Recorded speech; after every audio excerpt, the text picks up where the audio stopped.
Fujifilm is marketing the brand new X-M5 as a powerful creator tool at a competitive price with some impressive features and in an incredibly small form factor.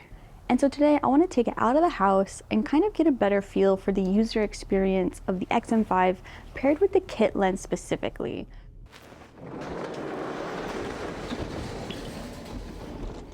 I think that's enough B-roll as I want to get to the park as soon as possible while it's nice and sunny.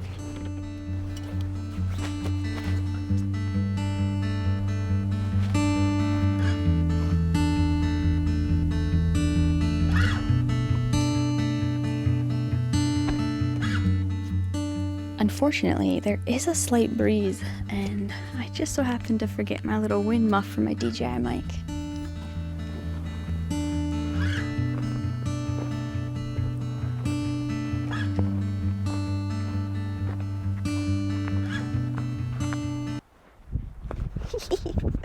It's really funny to film vlogs. I actually never really filmed vlogs like this very much.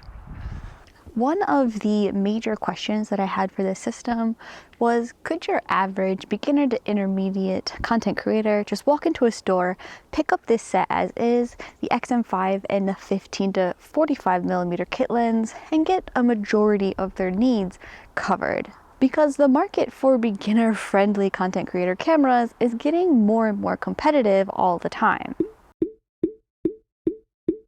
Which is why I wanted to put the X-M5 through a bit of a stress test. Some semi-careless shooting paired with some semi-automatic modes. Just going out and letting the camera do most of the work while I grab some shots here and there without much thought. Just a happy, peaceful walk, like a beginner might do. And this mindset is important to me because before I start using this camera for other projects, I want to learn more about this camera's strengths and weaknesses. I also wanted to get lots and lots of sample footage for anyone curious what a less advanced user can get out of a camera like this. And as a side note, I do realize a lot of the audio is a bit hot and peaked in this video.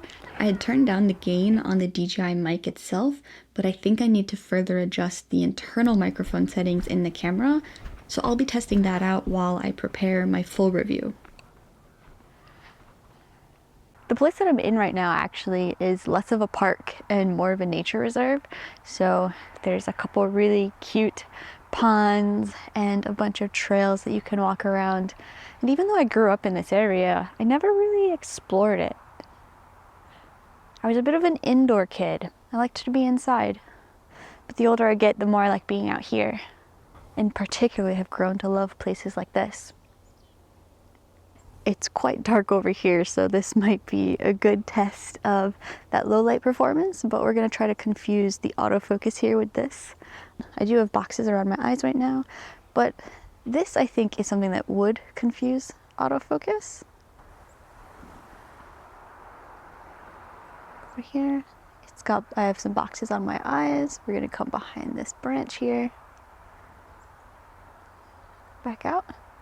I'll have to go home and see what that looked like, because just a moment ago when I was shooting this last scene here, I did move the autofocus from the tree to the little pond behind me, and I think it did a pretty good job of switching focus from one to the other depending on where I moved the little autofocus box, which I think is an incredible feature on Fujifilm cameras, that little box and the thumb joystick that you can use to control it.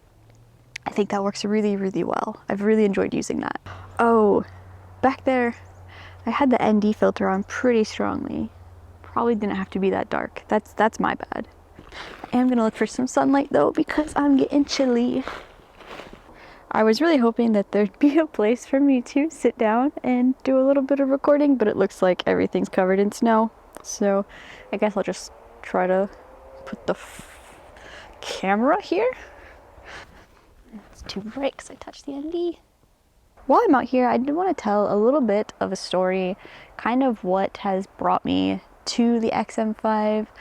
I know I talked a little bit about this in my first video, but I think most of the information is going to be different. It's a bit of a different angle, or lens, if you would.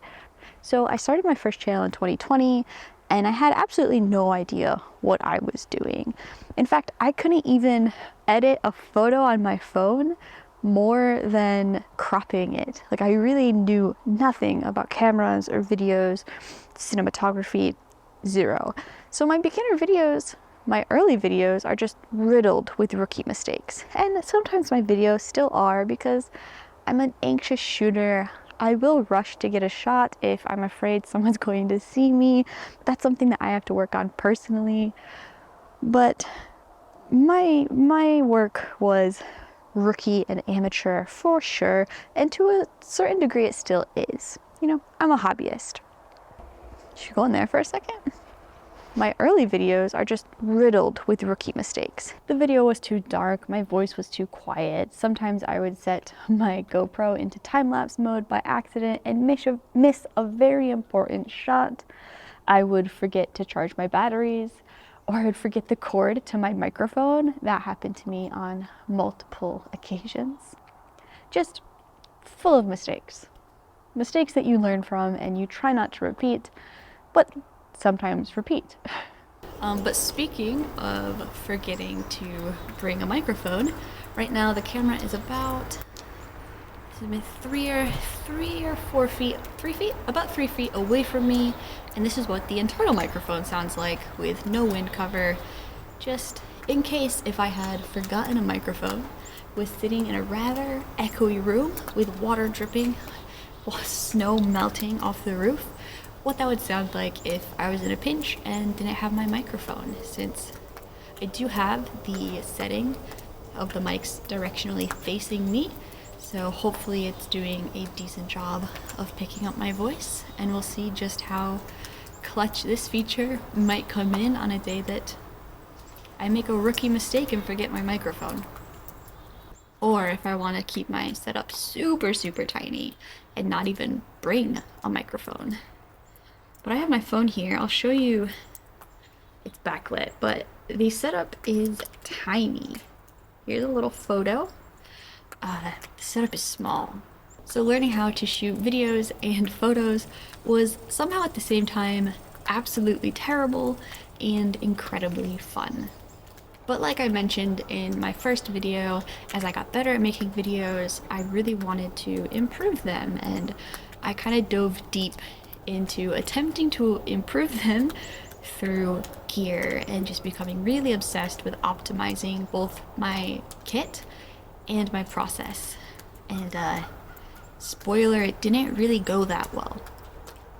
I thought that having an incredible kit would motivate me to put a lot more effort into the videos and just help me get higher quality videos, but that wasn't the case, because I, as a creator, as the person making the videos, wasn't putting in the effort that I needed to use that gear and to take advantage of those features and to work for shots, to get lots of shots, creative angles, put more pre-thought, pre-production, right? I needed to put more effort into the pre-production if I wanted to improve my videos, but gear can only get you so far. You know, there's two sides to that equation. There's the right gear for the right person, but then also the skills and the motivation to put that skill and to put that knowledge into practice. And even though I had learned a lot about filmmaking, I still lacked the ability to really put that knowledge to work. And that's what I've been most excited for with this new channel that I've made, is I want to put the knowledge to work, I want to practice the skills, and I want to get better. One thing I didn't expect to like so much about the Fujifilm camera is this tiny little joystick here. This thumb joystick. You can use it for obviously operating the menu system, but it's really good for operating the focus. So you use it to move the focus around the scene, and it works quite well. If I move the joystick over a little bit, it'll focus behind to where that new focus spot is. And if I move it over, 1, 2, 3, 4, there we go. It focused right back to where I want it. So, big fan of that focus joystick. In my opinion, the kit lens does have some decent bokeh if you're in bright light. Obviously, it's not a very fast lens, so it's not incredible in low light or indoors, especially if you're if you're shooting at the 45, which I think is it a 5.6 f-stop? It's not incredible, but I think it looked pretty good. So I set the focus joystick to be down here and gonna put this away.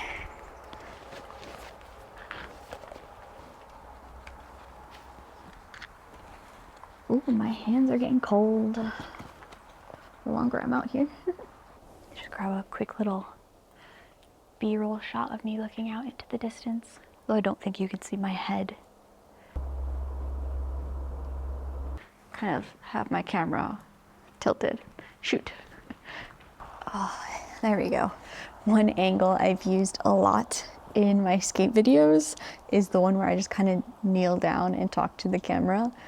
But I do want to say that this is the only bag I have with me. I'm carrying the X-M5, and in here I have the Pocket 3, and that's it. I've got the little tripod on my X-M5, and it is a tiny kit to bring around with me. I haven't used the Pocket 3 way too much because I want to focus so much more on the footage that I'm getting with the MX5, but I have 2 cameras with me, and this is the only bag I have. Like, that's pretty impressive in my opinion.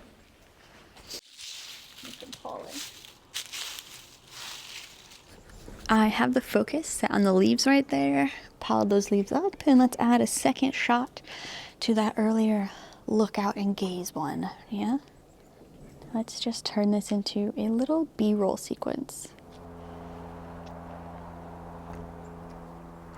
It's cold. This turned out to be an incredible makeshift tripod. Top tier and bottom tier. But yeah, battery performance, I'm not sure if it's because it's cold. It is 32 degrees Fahrenheit, 0 degrees Celsius the last I checked.